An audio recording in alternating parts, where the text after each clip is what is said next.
Good morning and welcome back to Get Real America. I'm Bill Edwards. I'm Brittany Brown. Welcome to a Thursday here as we wrap up another great week of fun and frolic.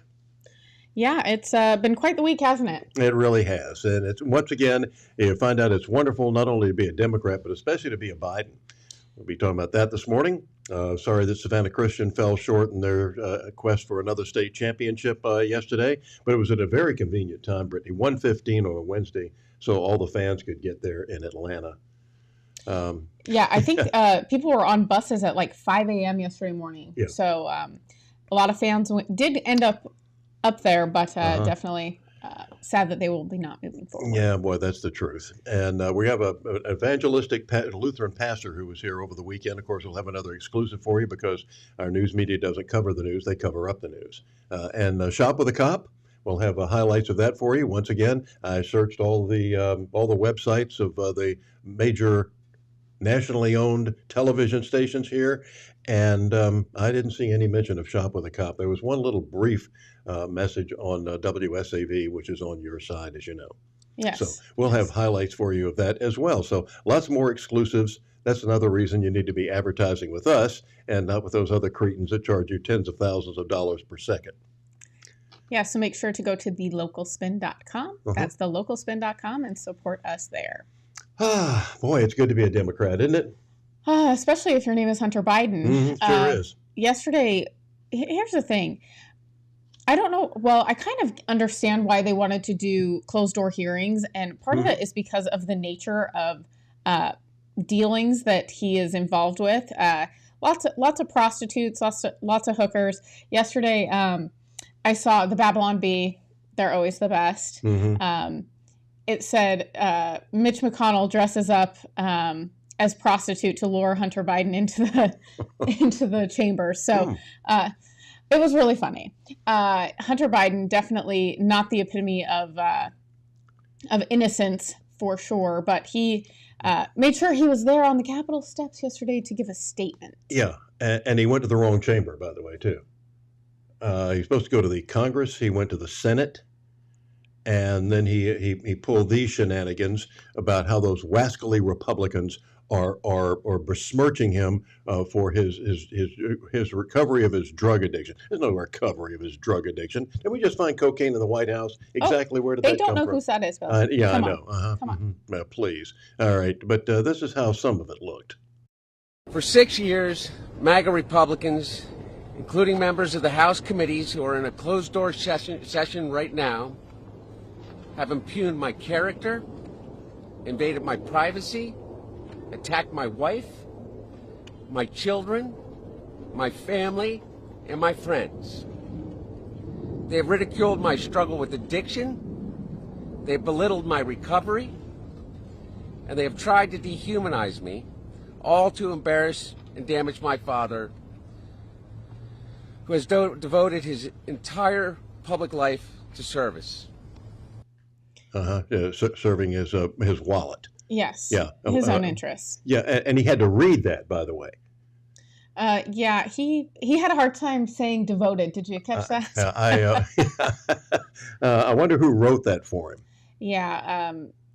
It's really kind of sad when you look at how he is now coming out being the victim in all of this, when it's like, actually, you sold out the country.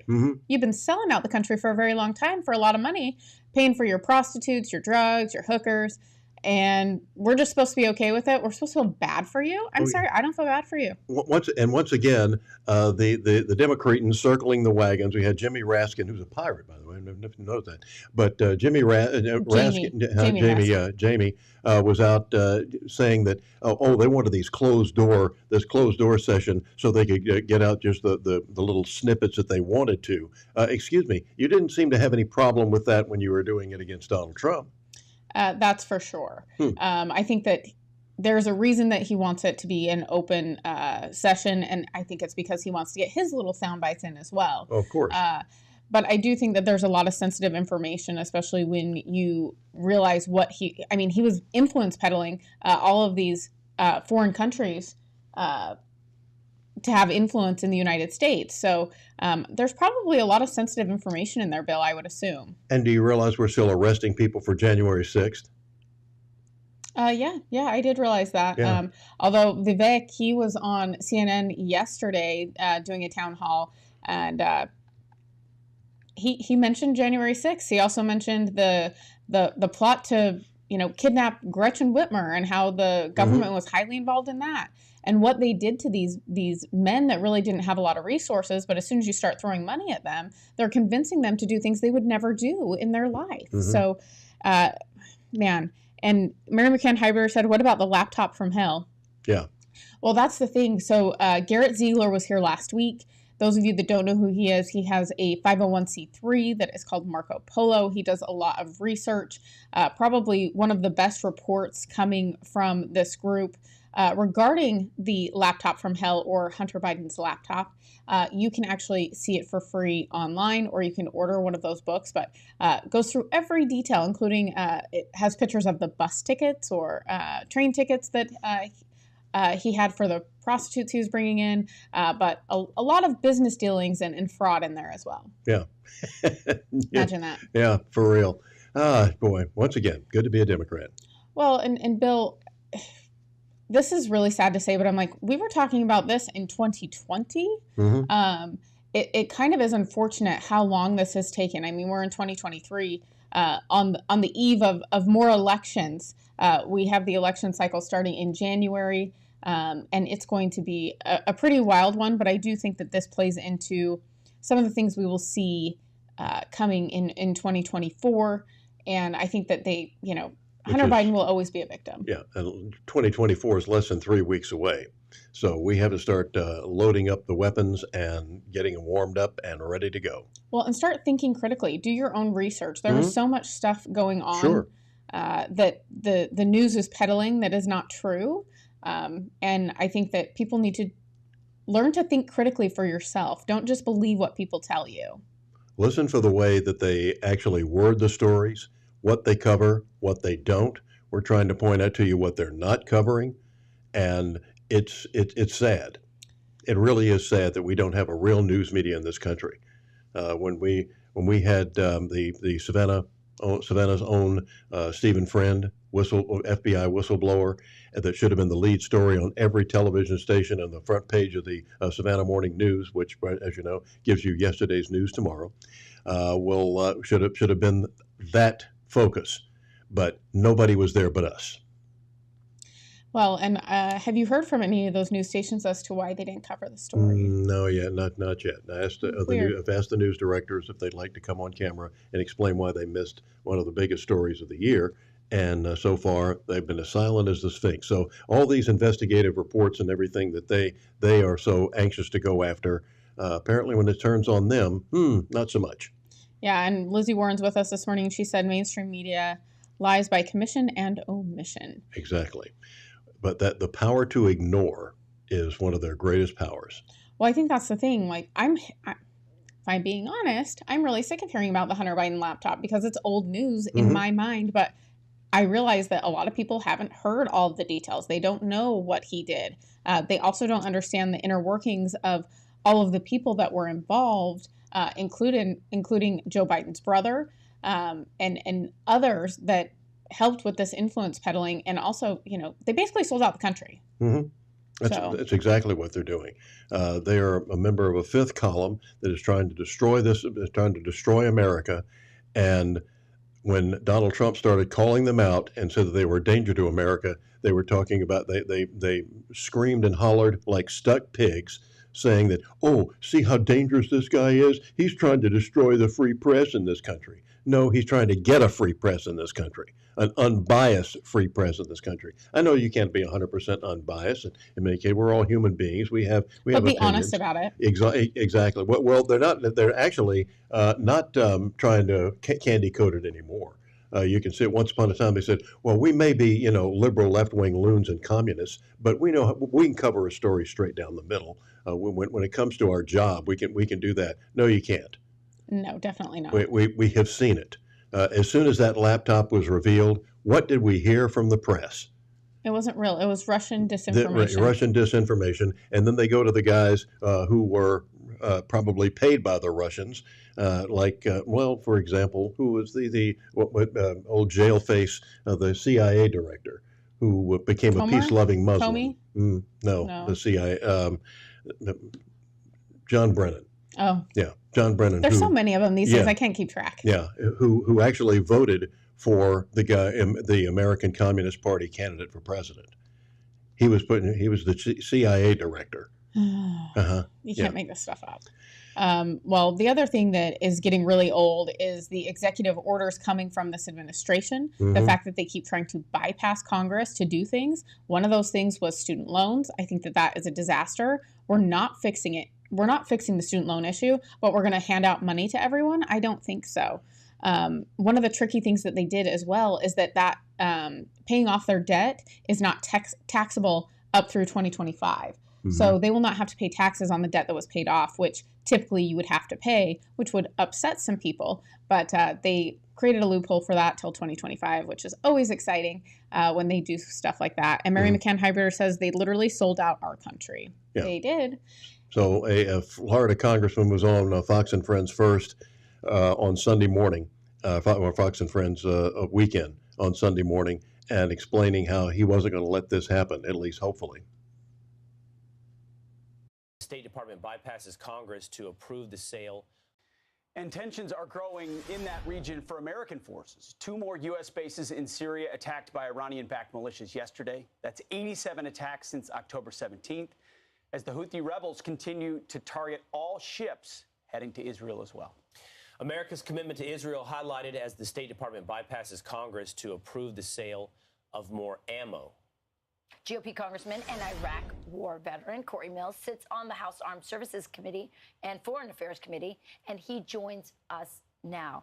Congressman, so great to have you here. Explain this situation now. Well, basically what's happened is that Congress set aside a $14.3 billion aid package that would have reallocated money that was going to be intended for the IRS with this 87,000, deep state IRS they just are going to be weaponized against the American people.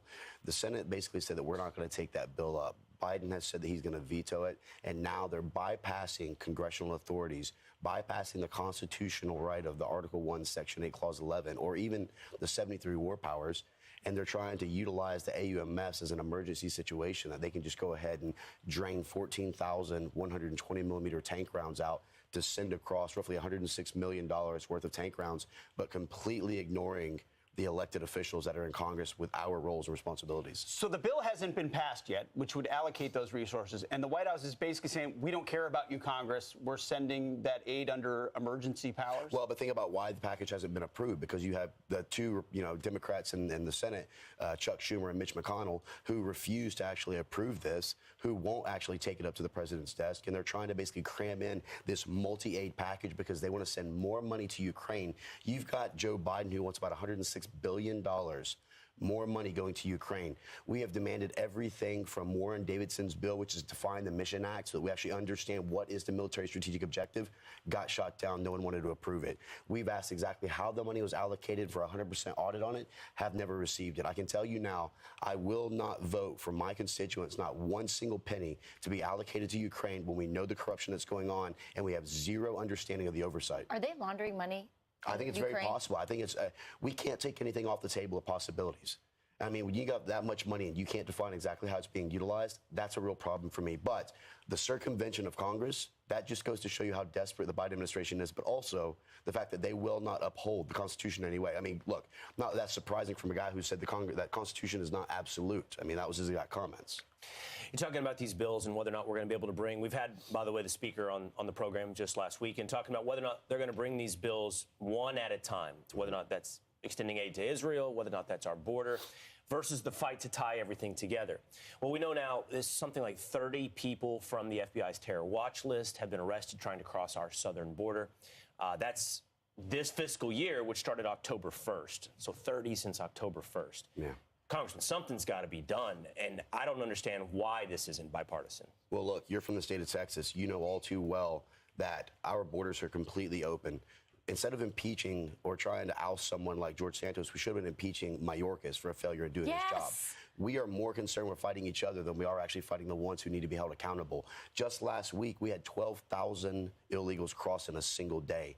We've got 1.8 million are on gotaways. We've got record high when it comes to how many were actually on a terrorist watch list. Look, the #1 priority for me and many of my colleagues is securing our border. We passed in the House H.R. 2, which is Secure the Border Act, back in May. And the Senate, once again, has refused to put it on the table because they want to use it as a leverage point to try and get more money in Ukraine. Well, I'm sorry. I am not going to try and secure another country's border before I'm able to secure my own, basically taking a taxpayer, a guy who gets up before daylight, who goes to bed, doesn't see his kids, working extra shifts, record high inflation. I'm going to tell him, guess what? 60% of your dollar in taxes, we're going to secure another country's border, not our own. Not going to do it, and I'm going to continue to fight for the American people. God bless him. Keep it up. It's you're fighting an uphill battle, but let's keep going. Yes, and Mary McCann Hybrider said everything they do is unconstitutional. Yeah, we have definitely gotten very far away from our roots of the Constitution, and Put that sucker in the shredder, haven't we? Yeah. Yeah. Unfortunately, but there is durability with it. I just think that we've allowed a lot of people to also legislate from the bench, which I think has been a huge issue in our country. Yeah. All right, coming up next. Well, we have more to talk about when it comes to you sat down with the pastor over the weekend. So discipleship and coming back to the Lord in this Christmas season. We'll talk about that next. It's exclusive, as usual. Stay real.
Foxy Loxy, Coffee Fox, and Henny Penny, making life better for Savannahans with their kolaches, tacos, coffees. They're just amazing.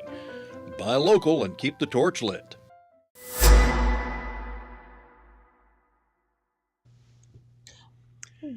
welcome back to Get Real America. I'm Bill Edwards. I'm Brittany Brown. Special time of year. And as we get ready to celebrate the birth of our Lord and Savior Jesus Christ, discipleship and the Great Commission was a evangelistic event going on at Trinity Lutheran Church over the weekend, and it was really something else. Well attended, and people learned a lot from Dr. David Kim, who is South Korean by birth and a Houston member of the Houston community by choice. But he talked with me in an exclusive interview that we had on his reason for being here, his fall from Christ, and how God sort of shook him by the shoulders one day to wake him up. What brings you to town?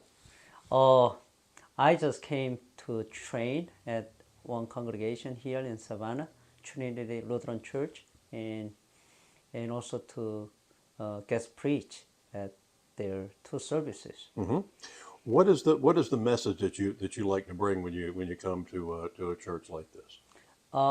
Usually I bring the message of the, how we can become, uh, everyday missionaries, everyday disciple makers.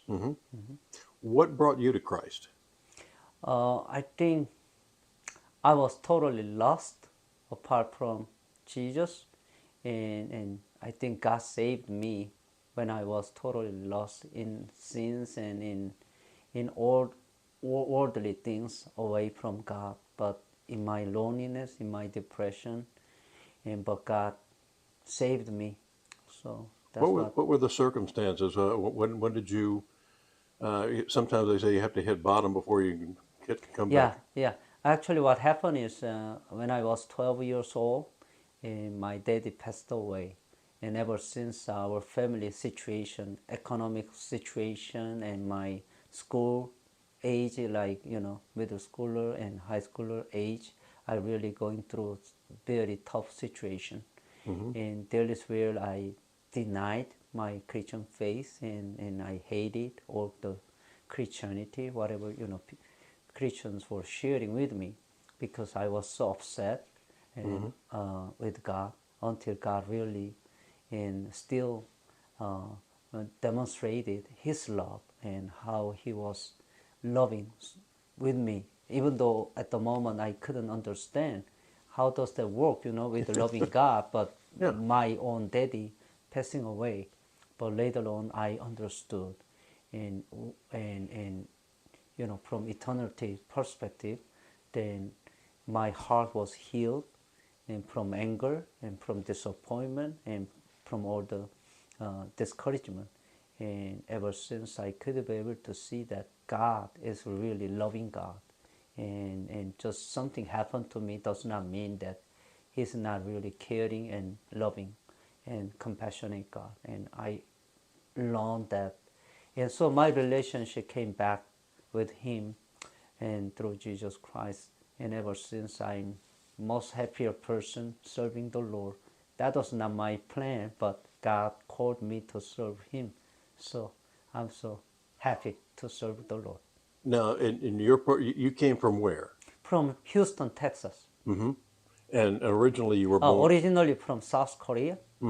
Then God has called me to become a cross-cultural missionary in Ecuador, in South America. So I spent for 12 years from 1989 through 2001 in planting churches and the raising of indigenous leaders over there. And then 2002, the Lord brought me into United States. And how big is Christianity in South Korea? We got a big South Korean investment here now with a Hyundai plant Yeah, coming that's in what and I stuff. was Yeah. hearing. But yes, in South Korea, there are almost between 25 to 30% is already kind of Christians. And so huge and influence from Christian churches and to the rest of the population. But still, we have to reach out even more because still another, you know, 75% need Jesus. So Have you been persecuted because of your faith? Or have you? not in South Korea, mm, not in South Korea. What about Ecuador? Sometimes, yeah. But generally speaking, and not really. Good. And how, when you start building are you invited to these places to start? Does God tell you, does it sort of come to you and say, I want you to go here? Yeah, sort of. I was just, listening to a message in a congregation in South Korea. And actually, I was hiding, behind of the crowd, and I never thought to be, a servant of God. I didn't have any notion about becoming a pastor, a missionary, but that was God's plan with me. So one day I was listening, attending to a service and listening to a message, and that message really was for me, hit my heart and stuck out to me. And then I realized God was calling me to become missionary. So I began asking where, because he called me to take out some place, but without telling me yet, where. So I have to spend almost 1 year asking him and seeking him, and through his word and through the prayers, and finally he kind of showed me that was Ecuador. And then I had to prepare with my passport and everything, so I left my home country, my family and everything. And then, yeah, then the rest of history. I just have to learn the language and in Ecuador, and then their culture and surviving. And I really didn't know how to survive, but like in Hebrew chapter 11, 7 and 8 says that without knowing, Abraham, went out just where God was, indicating.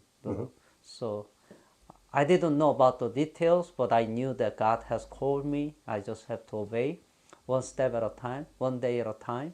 And so until I survived for 12 years. And I have seen how God wondrously, marvelously worked in Ecuador.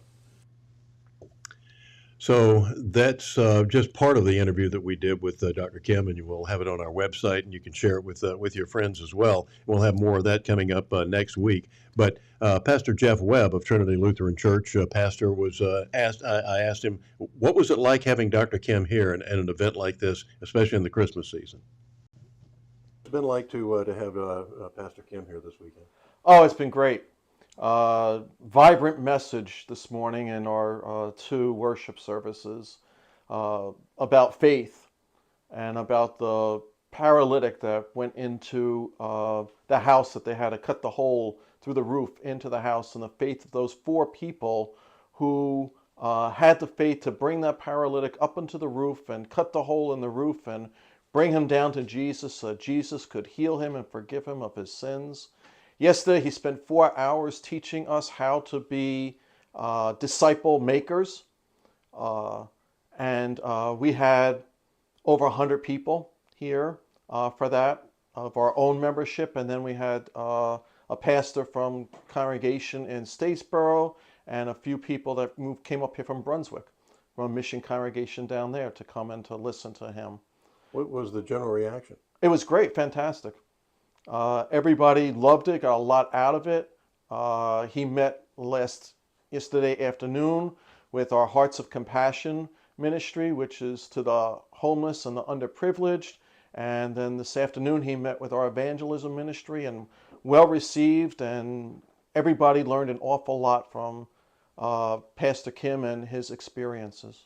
How did this come about for you to get him here? A member of the congregation, Bob Hanovich, and I attended what was called the President's Equip Conference, which was held by the president of the Florida-Georgia District of the Lutheran Church Missouri Synod, and Pastor Kim was a keynote speaker there. And he is a very energetic preacher, really on fire, spirit-filled, and his message just resonated with both of us, and we decided that we had to have him come up here. So Bob Hanovich and I talked about it on the way home from Orlando, and he emailed Pastor Kim the next day. By the end of the week, I was emailing back and forth with him, and we had set the date for him to come here for this weekend. So he arrived Friday night, and he leaves tomorrow morning. What a great time, especially this time of year, yes, to have a message like this. Yep. He has really spoken with us a lot about investing in people, finding someone and reaching out to that someone, inviting that person into your life and investing into them, listening to them, and then the door then being open for the message of the gospel and the work of Jesus and the Holy Spirit. And to know that it is Jesus that is on that mission with us, that he is the one that's doing the work. The Holy Spirit is the one breathing the faith into the people. Sometimes we're afraid to talk about our faith with other people, especially with cancel culture here in this country, and the criticism that Christianity receives from all parts of the country and the world. but to know that it is not us, that it is Jesus that is doing this work. And he's experienced that in Ecuador, in Houston, and around the country. And he has a global mission school that he has American catalyst leaders teach that, and they go on a mission trip, the people that are in that school as well. And so we're looking forward to being a part of that. And he just came back from Mexico last week, led a full week mission trip there. Before that, he was in Costa Rica, and he talked about the different tribes that he worked with there, as well as the Americans, and working with Muslims and working with Buddhists down in Houston, Texas, and leading youth groups on local mission trips, just handing out bottles of water and letting people know that Jesus loves them. Super. All right, well, thanks for doing this. Yeah, you're welcome. Thanks for coming here and Yes, interviewing us, Yes, Phil. sir. Appreciate that. Yes, sir. My pleasure.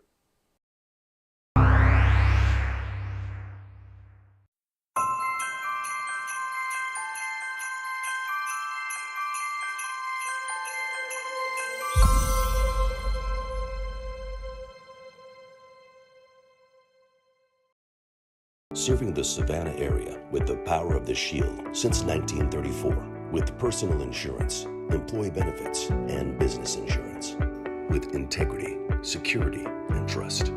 For more information, go to thepoweroftheshield.com. What happened?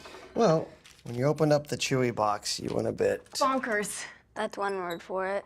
I guess I blacked out. This is the best squeaky toy ever. Probably shouldn't, but we did get you a few more gifts. Honey. Ooh, there's more. Chewy's prices were so great. You don't need to explain yourself, Linda. Keep on saving. Pets aren't just pets. They're more. Well, I hope I got a leaf blower this year. You got a turtleneck. Unwrap the excitement this holiday season with great deals from Chewy.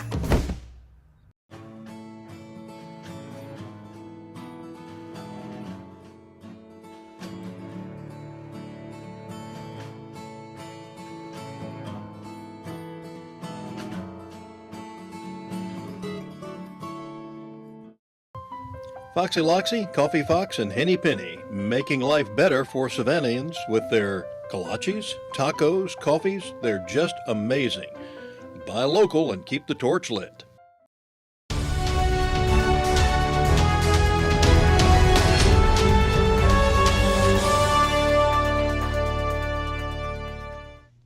Welcome back to Get Real America. I'm Bill Edwards. I'm Brittany Brown. Something great in this Christmas season. Yes. We had a gentleman that decided that he wanted to fulfill a promise. Yes, and Ben Berkwam is my favorite person that reports on the border and everything going on, across the U.S. cities, because it's not just at the border. It's the impacts on these cities. And I think Chicago is becoming a really big hotspot, and it's because they're starting to build these encampments for illegals to live in. They're also giving up schools. They're giving up precincts and hotels. And it's something... Sports facilities? Yes. Something that Chicago, people that live in Chicago have not really experienced before. So, but there was a guy that actually took a train to come talk to Ben Berkwam and tell him his message for people and what's going on. George Blakemore. It's a pleasure to meet you, sir. I'm glad to meet you, sir. And when they told me you wanted to interview me, I just was elated over you wanting to find out the negative effect that illegals, new arrivals, immigrants coming into the black community here in the city of Chicago. The education of our people, the native blacks that was enslaved in America, it affects the educational system, the welfare system, and the whole social environment, because we black people have not overcome the legacy of slavery, and bringing a new people in to compete with us for jobs, goods, contracts, and service is devastating to our community, because we need it. I know it sound kind of selfish, but self-preservation is the first law of nature, and we resent the government letting these people come in under the disguise of sanctuary, under the disguise of new Americans. But what about the old Americans? And I'm serious about this in public government to bring another group in to get ahead of us for these jobs, goods, contracts and service, for housing, medical, all aspects of a good life when other people come in. And another thing, you know something about Mr. Blakemore. You know where he was born and background. They do not do check on these people. They know nothing about them when it comes to their health, mental health, physical health. They don't know if they're criminals or nothing. So I just can't believe it. I cannot believe it, and I couldn't wait to come from all the way City Hall out to O'Hare to have this interview. And I asked this gentleman, would this go national? And he said yes. You guarantee me? I guarantee you. I guarantee you. Yes, sir. All right. The so-called black leadership is silent. Black people have been on the Democratic plantation long enough. We have to teach these people, these Democrats, how to treat us. We cannot continue to just vote blindly for the Democrats. I'm anti-Democrat, and for whatever reason, seems like to me the black man mind is just messed up with this Democratic machine. And the Democratic machine is not working for us. Try Trump out. Try the Republican out. It can't get any worse. Right here in the city of Chicago is the most corrupt city in America. Owner number one. They didn't say Houston. They didn't say Philadelphia. They didn't say Baltimore. They said Chicago. Do you have any other questions to ask me? I think you answered it, sir. Trump 2024, huh? All right, thank you. Thank you. Thank you very, very much. And make this be seen and heard all over the world. Thank you. Make America great again. We vote for Trump. Amen. Thank you. So he had a lot to say. Yeah, I hope he's not going to just sit in the middle of the road and is actually going to speak his mind. Yeah, and Lizzie Warren said, rest assured, Democrats are working on some way to buy this man's vote before the next election. I don't know. God bless this man, says Mary McCann Highbreeder. He speaks the truth. That doesn't sound like money's going to influence him very much. No, I think their quality of life has changed drastically in these cities, especially with their leadership saying that they are sanctuary cities and have been touting that for many years. And once it goes into effect, I think that it looks a lot different than the people that live there thought. And to see all these people who have been asking for upgrades of facilities and for different things all these years, and they've had to jump through hoops of fire and sometimes run into brick walls, and yet somebody illegal comes in here and they roll out the red carpet for them and give them anything they want. This is just pathetic. Well, and they're opening the checkbook, and yet we don't have the money. We can't even take care of our own citizens, let alone take on everyone else's, especially when we have no idea. Let's just say, in the words of Donald Trump, they're not sending their best and their brightest over the border. What a racist statement. Well, I mean, that's reality. Reality is what it is. There's nothing I can do to change it. As Rush Limbaugh said, I'm the mayor of Realville. Yeah, and here's the thing. So we're going to transition a little bit, coming from the border and now talking about the programs that we've installed in this country that are failing programs. Just because we haven't spent enough money on them. That's always their excuse. When all of these Democrat programs fail, and they do, they said, well, we just haven't spent enough money on them, like the Jobs Fair program. Job Corps, whatever it is this week. Yes, well, and the thing about this is they're trying to cut spending, but why are they pushing back so hard on a program that is failing? Thank you, Madam Chair. My amendment will strike the provisions of this bill that relate to Job Corps and will once and for all eliminate the program. I ask, are we willing to eliminate any government programs, even those failing or non-performing? Is there any standard for elimination? Job Corps is a failed experiment to theoretically help underserved youth advance in their career field. In fiscal 23, and again under this bill, it will cost taxpayers $1.76 billion. For years, government reports have documented how Job Corps facilities across the board fail to maintain basic safety and security standards for program participants. This committee has even held hearings on these deficiencies in the past. A 2018 GAO report showed that Job Corps centers reported 13,673 safety and security incidents involving students in just 11 months, of which drug-related incidents and assaults accounted for 48% of all the reported incidents. If Job Corps was a company, it would have gone out of business. If it was a college campus, it would have been closed.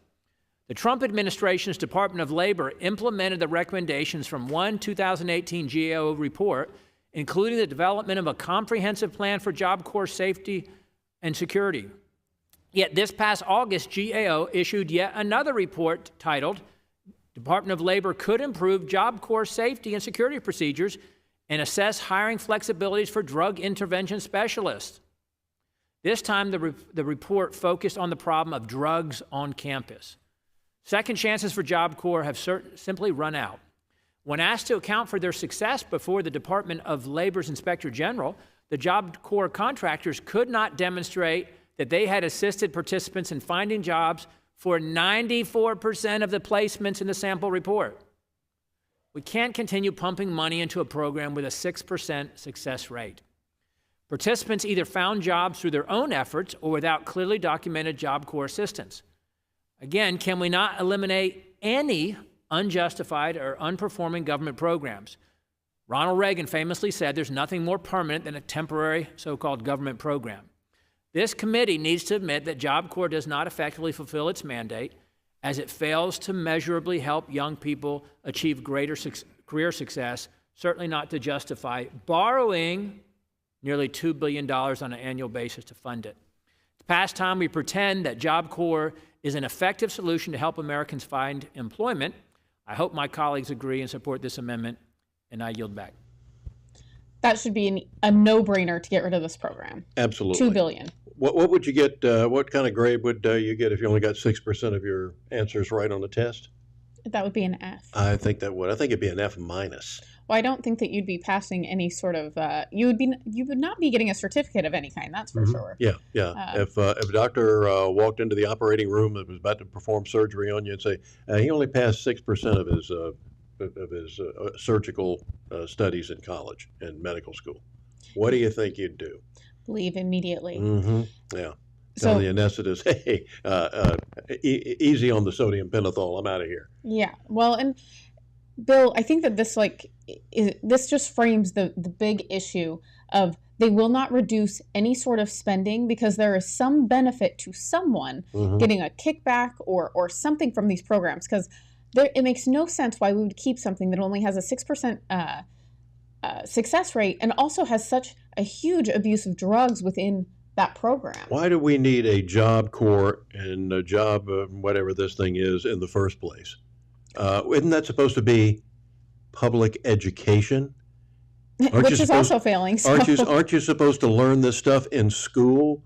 We fought 2 wars in World War II. My mother had a better education. She graduated from Savannah High School, and I would say 1942, 3, somewhere around in there. Okay, and maybe even earlier than that. But she had a better, she was constantly correcting me. One of the reasons I can speak so is she was constantly correcting my English, which I thought was something normal till I corrected somebody's English one day and got slapped down for it. But she could spell just about anything. She'd had Latin because Latin was a required subject. So she was constantly correcting my spelling when she was going over my homework or any of the papers that I was about to present. She had an extreme general knowledge of so much. I was extremely impressed, and I would say she had a better education in high school in the 1930s and 40s than anybody coming out of college today with a PhD. I don't disagree with that. And the only thing that might be a little different is how science has changed. So they were taught in science in those days that man would never split the atom. Well, yeah.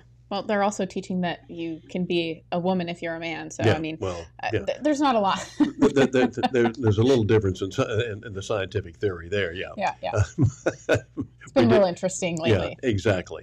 But great education. I was taking out some of her books when she passed away, and looking. She still had some of her books from high school. One of them was the Orations of Cicero in Latin. Ask any kid today who Cicero even is, and evaluate the blank stare when you get with that one.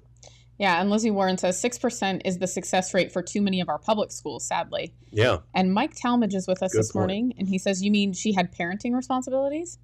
Mm-hmm. I think that that's a huge issue within the public school system as well, is that people don't have any responsibility for their children. They expect the teachers to own all the responsibility, and they use it as a daycare, not as an actual learning facility. So yeah, and we paint with a broad problem. brush here sometimes when we talk about teachers in a public school. We have some great teachers, and unfortunately, they are handcuffed. It has to do with curriculum. Yeah, it's like when I told you about the time when I was working on my master's degree, and I went into one of the high schools here, Islands High School, and they were in one of the history classes, and this history professor he was teaching World War I that day. And he had all kinds of great stuff on the bulletin board, newspaper clippings, and all kinds of things. And he said, I need a week to teach this. I have a day. Because we just have to keep going. We can't do any more than that. All right, coming up next, I'm sorry that Savannah Christian fell a little bit short in their quest for another state championship, with a great record that they have of winning state championships over the decades. And Shop with a Cop. We'll have this exclusive because the other stations don't think it's important enough, because it's not a bad news about the police. That's next.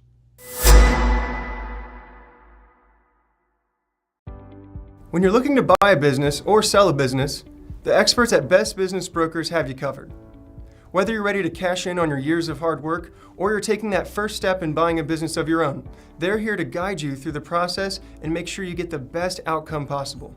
By having Best Business Brokers assist you when you buy a business or sell a business, they handle the legwork of the intricate process. This ensures a smooth transition of ownership, allowing you to get to work immediately or receive payment for your business as soon as possible. With base operations in Savannah and Charleston, they service all of Georgia and South Carolina.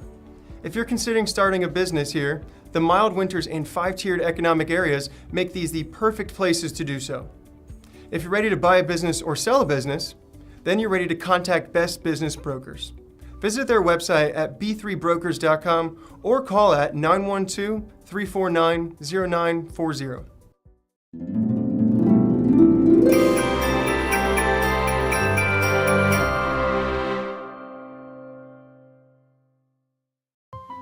Foxy Loxy, Coffee Fox, and Henny Penny, making life better for Savannahans with their kolaches, tacos, coffees. They're just amazing.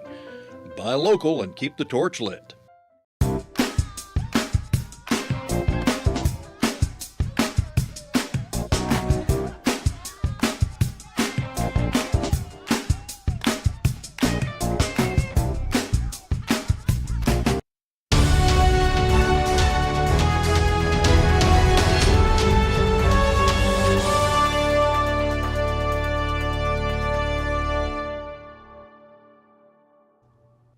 Welcome back to Get Real America. I'm Bill Edwards. I'm Brittany Brown. How convenient for Savannah Christian fans for a 1:15 Wednesday afternoon football game in Atlanta. Nice. Well, I mean, here's the other thing. They also have to do it because I think what stadium did they do it in? I think that there's some restrictions and things. And honestly, if they let the kids out of school to go to the game, I mean, when I was in high school, I would love that. So I remember getting out of school when we made the championships. And what time they play the game? I think they played at like 1 or 2 o'clock in the afternoon. What day? It was during school. It was probably, I would say, during the week, probably a Thursday or something. Oh, yeah. But here's the other thing. The kids loved it because we didn't have to go to school. We got to go to the game. So it was really fun. Mm-hmm. There you go.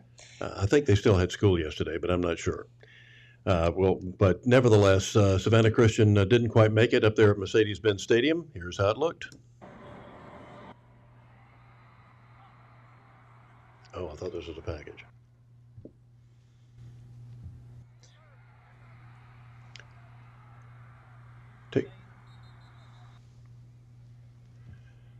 This is Savannah Christian in the white, taking on Cedar Grove, and high-scoring ball game. I think Cedar Grove won it 48 to 20, 41 to 28, something along those lines. So good game, and of course they're playing up there at the Mercedes-Benz Stadium where the Falcons play and all that stuff, and where we have the SEC championship just recently. But there's Cedar Grove scoring. So, but congratulations to Savannah Christian for a fantastic season. They had been on. They hadn't made the playoffs since 2018. Their great coach Baker Woodward. I went to school with his dad at Groves, and you see, this is one of the Savannah Christian's top running backs. Great run there that he made. But congratulations to Savannah Christian for a great season. You got nothing to be ashamed of. And you can see their interception in the end zone there that could have very well cost them the game, but who knows? Yeah. Fantastic. What fun memories for sure. I think that those high school games you don't ever forget even throughout your lifetime. So, yeah, absolutely. What a cool experience for them. And exactly. Very, very cool that they were able to go up there and play, even if it was at 1 o'clock in the afternoon. Yeah, on a Wednesday. Yes. Yeah, great for the fans. Yes. Well, like I said, I would have loved it. Yeah. We love to go to the games, but. Well, I'll tell you something else. It was great. About 5 years ago, I helped establish along with Billy Soracek, the executive director of Ronald McDonald House here, Shop with a Cop, where we asked the community to make contributions to people who have stayed, and Billy and his staff picked the several families from the house that have the most destitute as far as the money they've had to dole out to save their child at our children's hospital, either to recover, and in some cases the sad news is that they don't.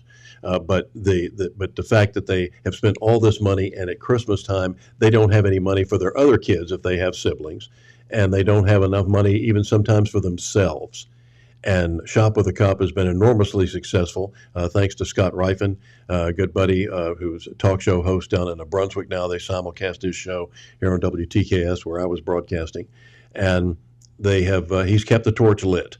And yesterday was no exception with a record, or day before yesterday, I guess we should say, with a record amount that was donated. Brittany, they wanted to get $10,000 for each of the 10 families that Billy had selected to have $1,000 each for shopping, but they got $12,000, so they were able to help 12 families.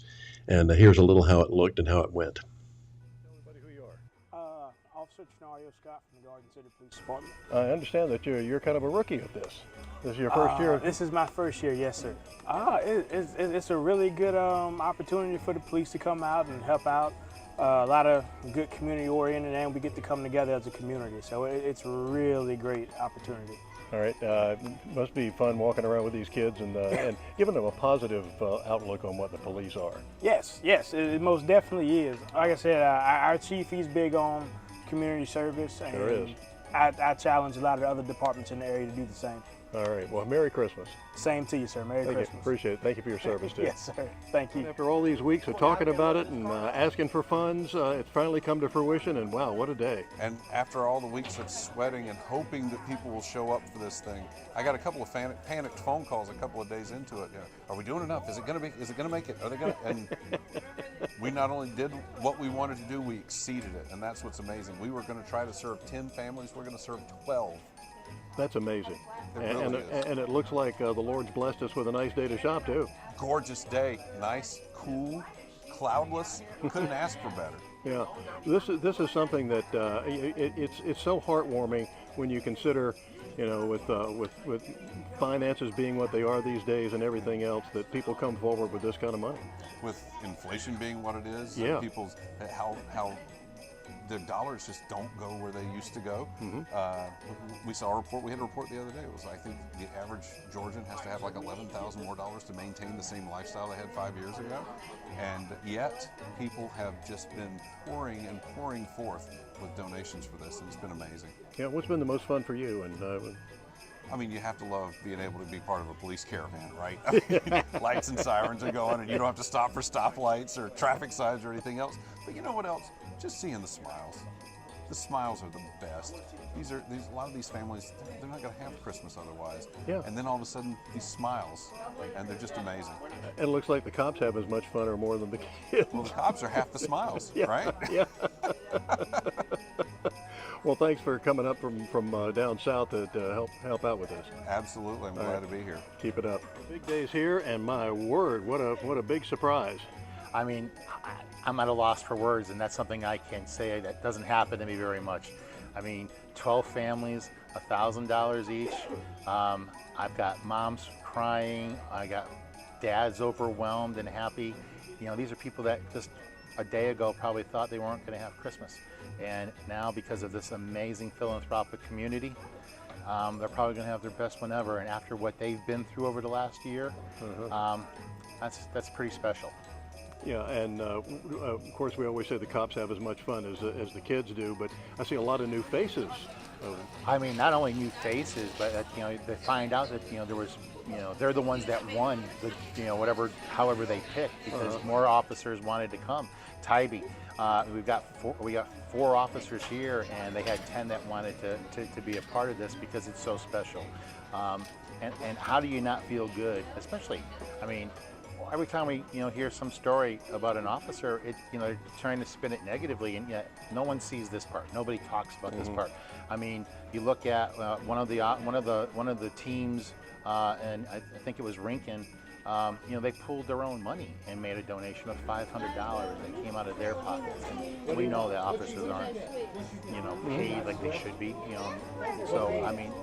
It just, if you can't understand all this, if you're listening to this and your heart is still so small like Grinch was in the beginning of the movie, then nothing's going to change you. But boy, if you just come out and see this or be a part of this, your heart's going to grow beyond leaps and bounds, and you're going to know how special it is, because families need a break sometimes, and this is a big break. This is a nice thing, and I'm just proud to be a part of this. I'm proud that you and I, sat down so many years ago and said, you said you had an idea and we're going to do this, and how do we make it happen?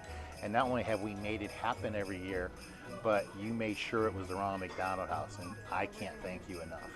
Well, it's my honor and pleasure. And I think that with inflation the way it is and the economy and everything else, to have, we're going to do 10 families and not enough money to do 12, that's phenomenal. I mean, unexpected, grateful. I mean, to be able to call 2 additional families to say, hey, look, we got a surprise for you, really short term, and having them be a part of this. Again, sitting at home, not knowing what they were going to do. And, it's, again, Chatham County, it's Savannah, it's Rinkin, it's Pooler, it's the coastal empire for the win once again, and we are so grateful. Keep up the great work. Thank you, sir. We're going to try. We got great partners like you and all these police departments and all the listeners out there. We're going to always win. God bless. Merry Christmas. Merry Christmas. Everybody, who you are? I'm Eric Spires, and this is my wife, Dana Spires. And who are we shopping for here? We're shopping for Miles, Eli, Carter, and Anthony. All right. And what was your experience with the Ronald McDonald House and how you got involved? It was great. My son here, he needed surgery at 44 days old, and we stayed there for, 2 months? Right at 2 months, and it was great. What does this mean to you to be able to shop for Christmas? This means a lot to us. It's a blessing. Yes. It really is. It's a blessing to us. Well, listen, we appreciate it, and we're glad. How's he doing? He's doing a lot better. Good. Well, fantastic. He's going to need a liver transplant. We just don't know when. Okay. Right now, we're trying to get his weight up and stuff, and trying to get his levels down. Okay. All his levels are still high. Okay. All righty. Well, good luck. God bless, and Merry Christmas. Thank you. All right. Thank you. Thank y'all. That's the story that the rest of the news media decided you didn't need to see, because it was a good something positive about police. I don't know what the problem was. The weather was beautiful, so it wasn't like they couldn't get out because it was raining. WSAV studios are less than a mile from where we were shopping, so they could have made it. And they're on your side, Yeah. Imagine at 44 days, your child has to have surgery and still needs a liver transplant. You can see from the complexion, a kind of a yellow, jaundice looking, and I can't imagine what they're going through. With 3 other children as well. I think that's really challenging. So I'm glad that they do. I'm glad that the Ronald McDonald does stuff like this. I'm also grateful for Shop with the Cop. I'm sure that it was pretty life-changing for those people to be able to provide gifts for their children, because at the end of the day, that's not what Christmas is about. However, when you're a child, I mean, that's what you know, right? Exactly. So that's just amazing. And Mary McCann Highbury said, "God bless and protect our police officers. This is wonderful." Exactly. And they fight over going for this. It's like, I this want is to a good do day. this. This is a very good day. When I first started this, I'm not trying to take the credit for doing the whole thing. Believe me, a lot of people were involved. But when I called up, like the Rincon Police Department, and they came the first year. When I called them the second year, I wonder if they'd like to come again. I said, "Oh God, we thought you weren't going to call. We're delighted to do this again." Oh, just great. Yeah, just great. Steve Statton Sr. says, "Great cause. God bless the children and their families. Thank you to all the police officers, first responders. Just wish Target hadn't benefited." Yeah. Well, I mean, that was their downfall, partner, and this Target is a lot better than some. Corporate is, Target's a great store. Corporate's not worth a crap. But the important thing is that they're building another Ronald McDonald House there on the campus to, I think, double the size. Because like Billy said in an earlier interview that we did, if you had seen it, you can go back and watch it. But he said that they're turning away 10 or 15 families a day to stay there. So anything you can do to help, I think it's like a $22 million campaign that they're going to be on for fundraising, and you can help out by breaking off your pop top cans, the little pop top lid, and throwing that in a bag, in a Ziploc bag, and then taking it to Ronald McDonald House 24/7. They got a little box outside you can drop those things right in. You don't have to go inside. You don't have to ring the bell. Nothing. Right across from and get your picture taken with Ronald McDonald on the bench across the foyer there. So, do what you can. What a great way to end our week. It is the Christmas season, so that is always something we want to focus on, is the good that's out there, because you guys listen to us every day. There's a lot of bad stuff going on. Merry Christmas, and do what you can to help us too. Yes, remember to go to thelocalspin.com. We're on a fundraising campaign as well. Yes. So everyone's asking for your money, including us. And you can donate, you can become a member, and you can also become an advertiser with us. And it's a lot cheaper than the nationally owned television and stations here that didn't bother to cover a story like this. Yep, and haven't covered a lot of stories that we've had. I mean, we've had a lot of great guests. Joe's got to go. We had him on. We were one of the first in Georgia to have him. So he's been across the state now, but that was one that we did. And also Able Child was an amazing story that we did recently. So Stephen Friend, the FBI whistleblower that the media didn't think was important enough to cover. So make sure you support us, because we are trying to focus on different stories and bring some dynamic things into this city and this county. So thanks for supporting us. Thanks for tuning in, and we will see you guys next week. God bless. Merry Christmas.